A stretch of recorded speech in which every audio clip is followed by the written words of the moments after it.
Bienvenidos jóvenes, esta es nuestra primera clase de filosofía. El día de hoy tenemos un tema realmente apasionante, interesante, porque vamos a aprender cómo nació la filosofía, cómo se dio ese paso, cómo fue el alumbramiento de la filosofía en la historia de la humanidad. Bien, aquí tenemos el tema para el día de hoy, se llama Mito y Logos, origen de la racionalidad. Les sugiero que ustedes puedan tomar nota de los aspectos más importantes que ustedes consideren conveniente, ya que esto les permitirá después desarrollar un pequeño cuestionario que les voy a proponer al final de la clase, así que hay que estar muy atentos. Bien, la destreza que vamos a desarrollar es comprender el origen del pensamiento filosófico a partir de la crítica del pensamiento mítico. Miren, dos tipos de pensamiento, filosófico y pensamiento mítico, mediante la reflexión en torno a problemas concretos. Listo. Quiero ahora que realicemos esta lectura de imágenes. ¿Alguien conoce cómo se llama ese fenómeno extraordinario que ustedes pueden ver en pantalla? Lía, ¿usted conoce cómo se llama ese fenómeno? Se llama la ira de Zeus. Un fenómeno En la ira de Zeus. interesantísimo porque justamente vamos a hablar de la mitología griega de Zeus. Sí. Pero como fenómeno natural tiene un nombre, se llama tormenta eléctrica y son muy peligrosas obviamente, ¿no? Vamos a ver el siguiente. ¿Quién sabe cómo se llama este fenómeno? Levante la mano y abre su micrófono y me dice. Anastasio, a ver, ¿cómo se llama este fenómeno? La ira de Poseidón, el hermano de Hades y de Gran Zeus. A ver, bueno, están relacionando con la parte mitológica, quizá con animes, y bueno, está bien porque sí hay esa relación, ya la vamos a establecer, pero me refiero como fenómeno natural. Pues este fenómeno se llama bioluminiscencia. Estas son aguas del mar, esta es la costa, aquí las aguas de las olas del mar se riegan sobre la arena Yo lo y dije. adquieren en la noche un color un color fosforescente, un color azul muy bonito, muy hermoso. Ah, Eso es producido por algunos seres vivos que en ciertas Son temporadas del plancton. año se acumulan, exacto, se acumulan en las playas. Entonces se llama y eso pasa bioluminiscencia. algunas veces. ¿Quién sabe cómo se llama este fenómeno natural? Levantando la mano para no interrumpir. Trompa marina. Muy Tormenta bien, oceánica. muy bien. No sé quién lo dijo, pero muy bien. Esta es una tromba marina. Es una especie de tornado que se Jesús, forma viste. en el mar. También se le dice terror de los mares. El terror de los mares, por supuesto, muy peligrosos. ¿Cómo se llaman estos fenómenos de aquí? Tornada Miren, eléctrica. aquí hay la unión de dos cosas importantísimas y terribles. No es Miren, una tormenta eléctrica. una De tormenta Zeus. eléctrica unida a la formación de dos tornados. Pobre ciudad donde seguramente cayeron estos tornados en algún momento. Qué asombrosos estos fenómenos. Miren, observen esto de aquí. ¿Cómo se llama esto? Tsunami. Qué miedo, Tsunami, qué maremoto. terror, qué peligro. De los tsunamis más famosos que ha tenido la humanidad, que se han podido registrar prácticamente en su totalidad los daños. El tsunami de Japón, por ejemplo. Qué terrible, cuánto poder de la madre naturaleza, cuánta fuerza y cuánta destrucción y muerte también que deja a su paso. Imagínense lo asombroso de estos fenómenos para nosotros. Hoy en día que conocemos tanto por medio de la ciencia y sabemos cómo se forman estos fenómenos, las causas, nos asombran estos fenómenos, porque cuando los vemos, nosotros nos quedamos pequeñitos delante de la naturaleza y nos sentimos impotentes. Imagínense aquí la explosión de este enorme volcán. Entonces, Erupción este volcánica, tipo profesión de... volcánica. Sí, efectivamente. Erupción volcánica. Entonces, jóvenes, aquí quiero acotar algo. Bueno, corrijo aquí. ¿Por qué suceden todos estos fenómenos naturales? Pues resulta, jóvenes, en la antigüedad, antes de que surja la filosofía, antes de que comience la ciencia, cuando nuestros ancestros primitivos observaban este tipo de fenómenos en la naturaleza, ellos se asustaban, se espantaban, y ellos del asombro no podían explicarlo, no podían darle una razón de ser a este tipo de fenómenos. Entonces lo único que ellos pensaban y lo único que se les venía a la mente es que allá en los aires, allá en los mares, en la profundidad de los océanos o en la altura de las nubes, de los cielos, de la atmósfera, ellos decían, ahí habitan dioses, y esos dioses son los que provocan esos fenómenos que les causaban tanto terror y tanto asombro. Incluso muchas veces, en muchas culturas, nuestros ancestros llegaron a divinizar a todos estos fenómenos naturales. Es por eso que nuestros antepasados hemos visto que ellos divinizaban, por ejemplo, al sol, divinizaban a la luna, divinizaban un volcán, divinizaban al océano. Y en la mitología griega, ellos creían que en estos lugares donde se producían estos fenómenos asombrosos, espantosos, ellos decían que habitaban dioses ahí y que muchas veces se manifestaban con esa violencia porque los dioses estaban enojados y si veían que un tsunami arrasaba una costa, decían Poseidón está enojado, como ustedes lo dijeron, la ira de Poseidón. Cuando veían que en el cielo aparecían fenómenos como estos, ellos decían, Zeus está enojado, Zeus está enviando sus rayos a la tierra. Y entonces todos lo asociaban a divinidades. Eso, jóvenes, eso se llama pensamiento mítico. Y en los orígenes de la evolución del pensamiento de la humanidad se encuentra el pensamiento mítico. Antes de que el ser humano comience a pensar de una manera totalmente racional, donde busca explicación de esos fenómenos, todo se lo explicaba por pensamiento mítico. ¿Qué es el mito entonces, jóvenes? Pues el mito es una narración fantástica, ciertamente, porque trata de explicar la realidad a través de explicaciones, a través de argumentos que son realmente fantásticos, a través de la presencia de dioses, a través de la presencia de héroes, por ejemplo. Sin embargo, tuvo que darse un salto en la humanidad. ¿Cómo es que la humanidad dejó de creer en esos mitos y comenzó a tener un pensamiento racional? Pues resulta que en el instante que los seres humanos comenzaron a preguntarse por las causas de esos fenómenos, comenzaron a preguntarse por qué suceden todos estos fenómenos naturales, en ese momento el pensamiento humano evolucionó y pasó de ser pensamiento mítico a un grado de mayor complejidad que es el pensamiento filosófico o el pensamiento racional. Y ese es el gran aporte de la filosofía, jóvenes, para la evolución del hombre, para la evolución y desarrollo de la humanidad. Preguntarse el porqué de las cosas. Por tanto, jóvenes, si yo les pregunto en un examen, en una lección, ¿la filosofía nace del asombro del ser humano ante los fenómenos naturales? Pues sí, de ese asombro nace, porque ante el asombro que producen esos fenómenos naturales, el ser humano se pregunta por qué, de dónde vienen, cuáles son las causas y orígenes de estos fenómenos naturales. Bien, vamos a observar a continuación el siguiente video. Por favor, quiero que le pongan mucha atención. Voy a compartirle la pantalla, ya que este video nos va a ayudar a comprender de mejor manera todo lo que estamos explicando para entender el paso del mito al logos. Hasta ahora ya estamos entrando en lo que es el mito. Atención. Paso del mito a la razón. El universo, un gran conjunto de seres humanos, animales e inertes que con el transcurso de los días van evolucionando de acuerdo a su procedencia y esencia, especialmente los seres humanos.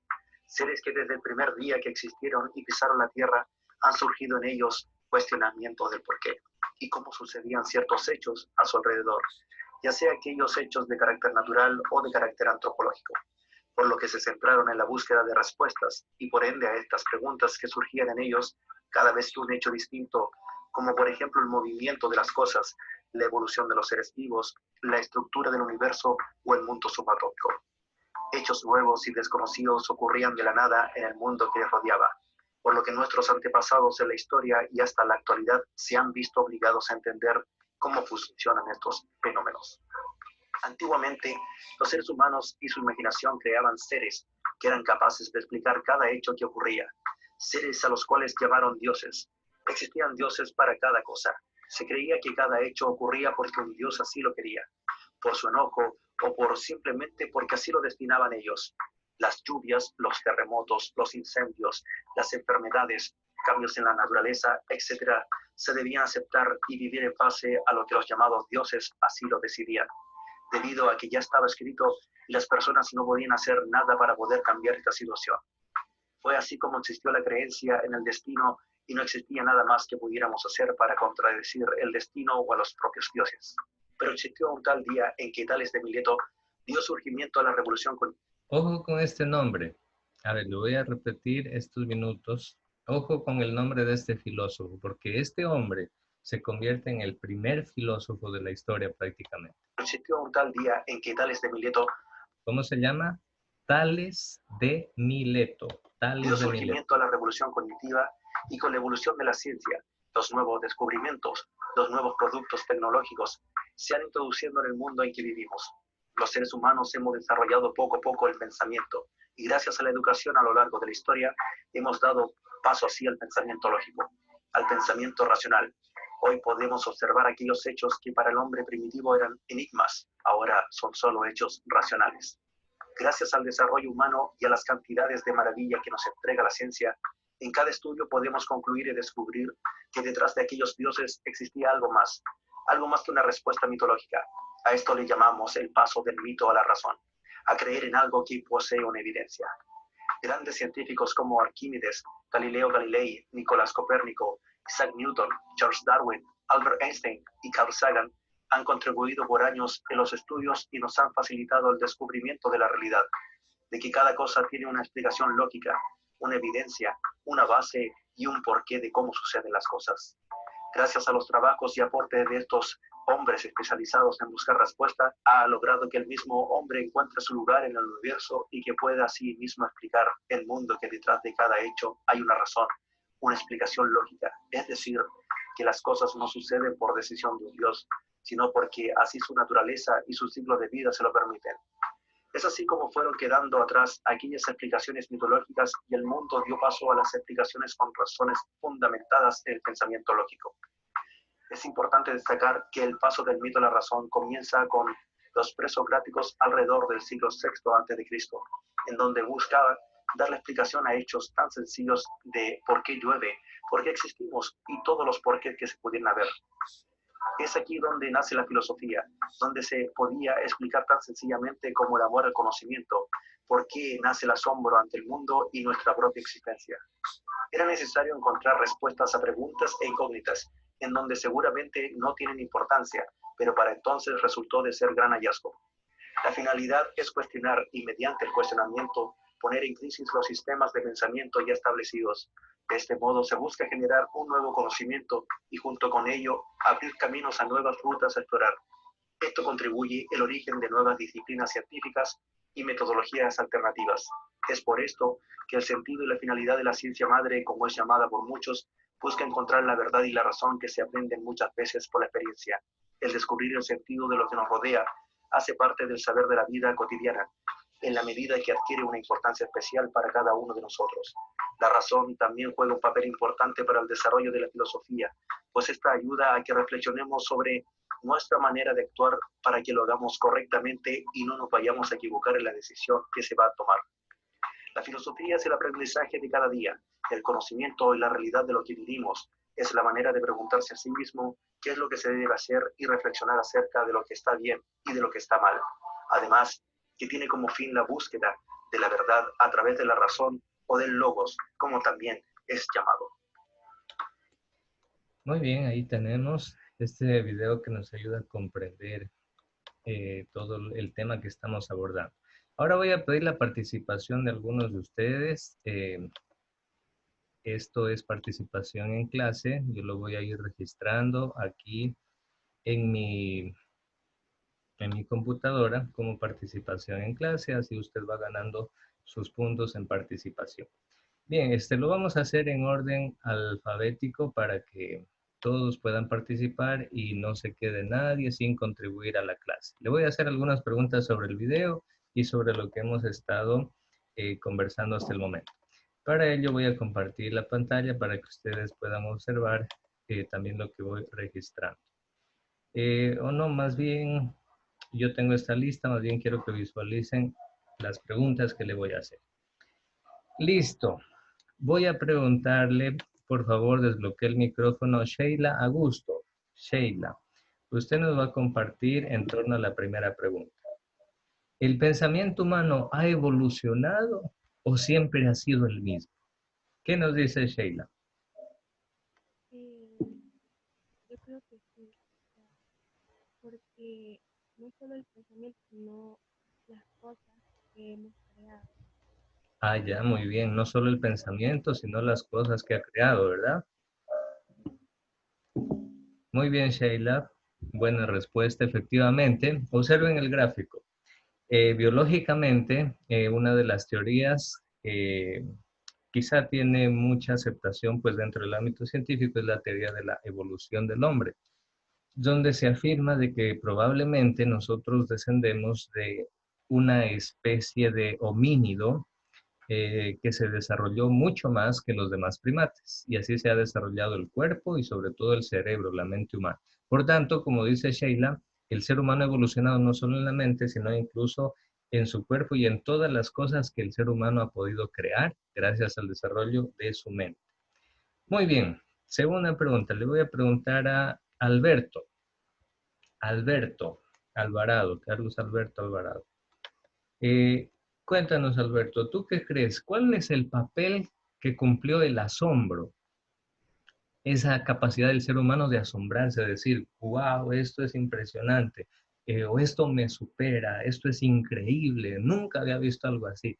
Ese asombro, ¿cuál es el papel que ha desempeñado el asombro en el desarrollo del pensamiento humano? ¿Le ha influido al ser humano asombrarse delante de los fenómenos naturales o no? ¿Qué nos dice Alberto?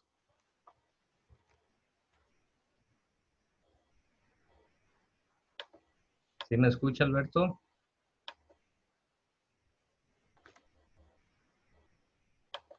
Al parecer no me escucha. Vamos a seguir No con... tiene micrófono. Ah, ya, pero también puede responder por el chat. Alberto, puede escribir su respuesta por el chat. Mientras tanto, la pregunta va para el joven Anastasio. ¿Qué papel ha cumplido el asombro para el desarrollo del pensamiento humano? ¿Ha influido o no ha influido, Anastasio? Sí ha influido.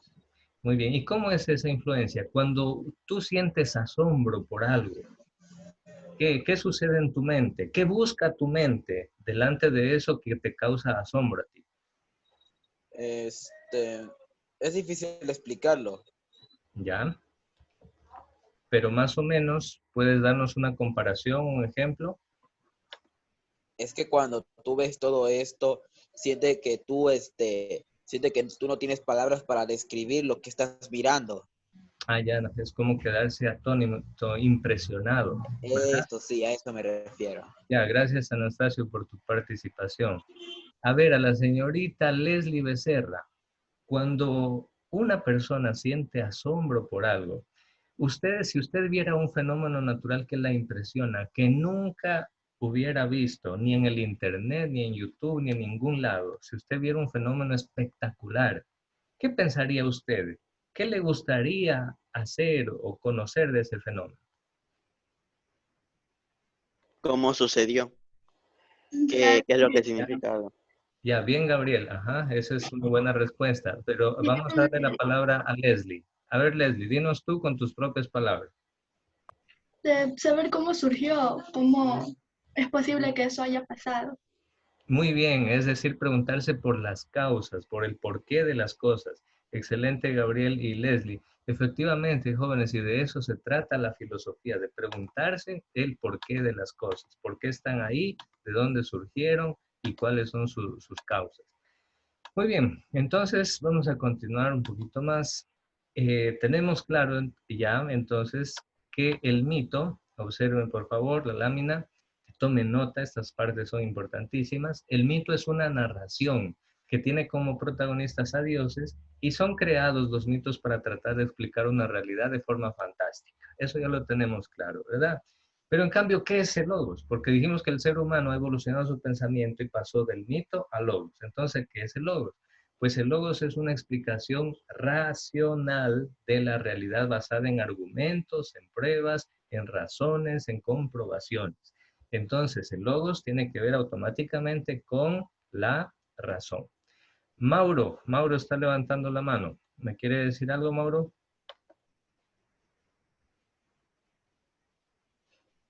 Bien, al parecer no. Profesor dice que no tiene micrófono, que va a escribir por el chat. Ah, ya, perfecto. Escriba, Mauro, escriba por el chat, luego yo podré leer. Muy bien, entonces, jóvenes, yo quiero en este momento que observemos esta lámina, se las voy a compartir nuevamente. Ustedes van a decir, pero profesor, ¿y cómo y por qué será que todo en cuanto a la filosofía antigua, prácticamente siempre escuchamos que todo sucedió en Grecia, que todos los grandes filósofos, los grandes pensadores, comenzó todo esto en Grecia. ¿Por qué la filosofía, como la conocemos, la filosofía occidental, no surgió acá en América, por ejemplo? ¿Por qué esto no surgió en el imperio inca, en el imperio azteca, en el imperio maya? ¿Por qué este tipo de filosofía tuvo que surgir allá en el viejo continente, en esta parte de Grecia? Y pues efectivamente, jóvenes, es importante que conocer de que la filosofía occidental, la filosofía clásica como tal, surgió hace aproximadamente unos 2500 años atrás, es decir, 500 años antes de Cristo. Nuestro continente fue descubierto, digamos así, por los españoles recién hace unos 500 años aproximadamente. Pero en Grecia queda, ¿en qué continente queda Grecia? En Europa. De Europa. Bien, exacto. Entonces, pues resulta que en Grecia se dio la cuna de la filosofía. En Grecia nació esta filosofía La clásica. cuna. Pero aquí viene esta primera pregunta. ¿Por qué el pensamiento filosófico? Christopher, te doy la palabra. Me estabas levantando la mano. Christopher, adelante.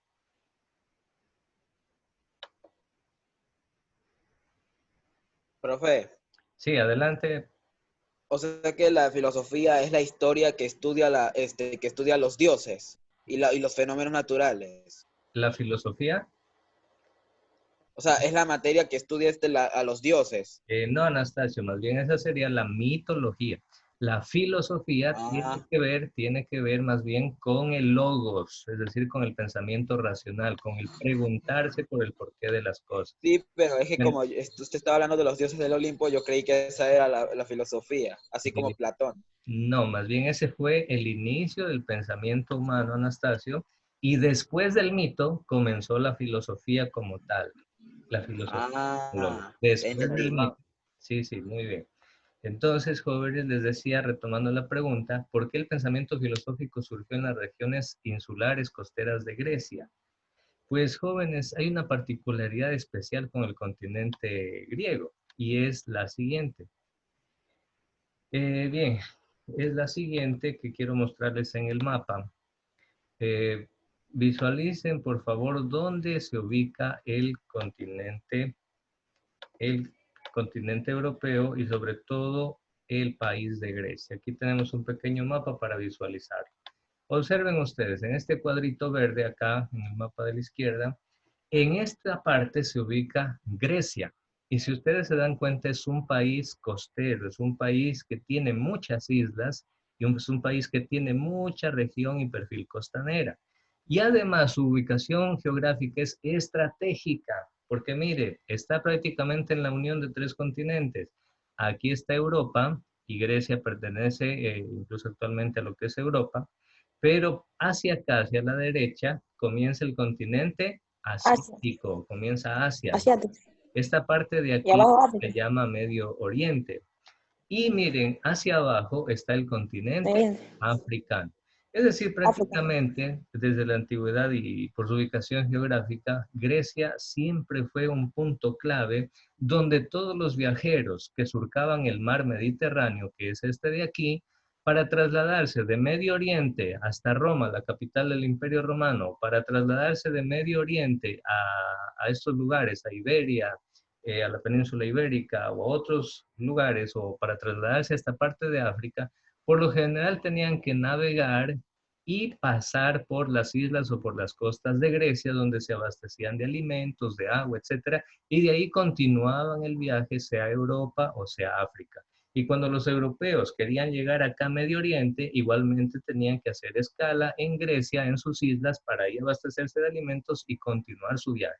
Eso permitió que el pueblo griego reciba la influencia de muchas culturas, porque los viajeros que llegaban a este lugar, pues compartían sus leyendas, sus historias, su cultura, sus tradiciones, les compartían sus conocimientos en la medicina, en las artes, en la guerra, todo el tipo de conocimientos les compartían, ya que muchos pueblos de muchos países pasaban siempre por Grecia al hacer sus viajes. Eso permitió que el pueblo griego se enriquezca de un sinnúmero de aportes culturales, de aportes filosóficos, de pensamiento, de cultura de otras naciones. Y eso le permitió a Grecia desarrollar en alto grado su filosofía. Además, jóvenes, hay un dato importante y es que resulta que en Grecia no existía una jerarquía eclesiástica. Es decir, no había una jerarquía de sacerdotes, una religión, una iglesia, como quien dice, para que de alguna manera les diga, bueno, ustedes solamente pueden creer en esto porque esta es nuestra religión y no pueden creer en otra cosa. No, eso no existía en griego. Al contrario, más bien en Grecia había mucha libertad y de hecho era un pueblo politeísta. Por eso ellos tenían un Dios para cada fenómeno natural, un Dios para cada cosa. Entonces, jóvenes, miren, es interesante reflexionar en todo esto. La segunda pregunta dice, ¿crees que la ciencia puede ser compatible con la mitología? ¿Es o no la historia bíblica la génesis de un mito? Miren, esto es interesante también. Cuando la Biblia, por ejemplo, nos habla del arca de Noé, nos habla de que Sodoma y Gomorra fueron destruidos por unos ángeles o por una lluvia de fuego, perdón. Entonces, todas estas narraciones tienen parte de mitología, pero no porque sea mitológica quiere decir que sea algo que no sirve, algo que no vale para nada. No, porque todo mito comunica un mensaje, transmite un mensaje muy importante, ¿sí? Bien, jóvenes, vamos, para no quedarme a media explicación, con lo siguiente. Vamos a finalizar en este momento